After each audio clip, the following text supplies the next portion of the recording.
It started with a whisper. 30 minutes into Flight 2637, cruising over Nebraska, a passenger in seat 1 pressed the call button. A flight attendant hurried over, smiling like she'd done this 1,000 times before. The man looked pale, sweating, glancing sideways toward the middle seat. "There's a man whispering in my ear," he said quietly. "He's been doing it for 5 minutes." The attendant blinked. She looked at the middle seat 1B. It was empty. "No one sitting next to you, sir." He leaned in, voice shaky. He said something about the engine, and he's in a pilot's uniform. Old school, like something out of the 70s. They checked the manifest. Row 1B hadn't been booked. No upgrades, no standby passengers, no mix-ups. It was an empty seat. The passenger insisted he wasn't hallucinating. He had stripes on his sleeves and a little pin wings on it. He looked right at me. Then he leaned close and whispered something I can't stop hearing. What did he say? "The right engine fails.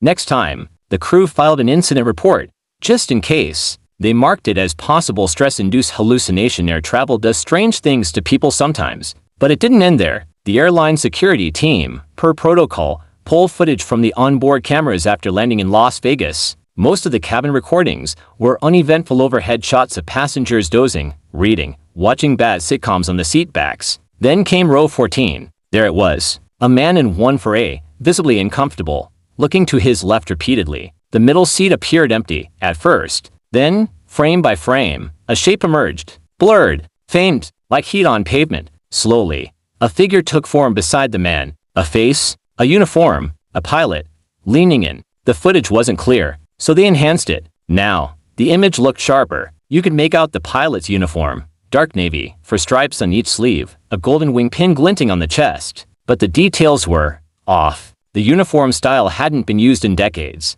The man's hair was parted in a way no one wears anymore, and he looked young. Too young for the uniform's vintage, as if frozen in time. When he leaned in, they caught it barely audible. "The right engine fails.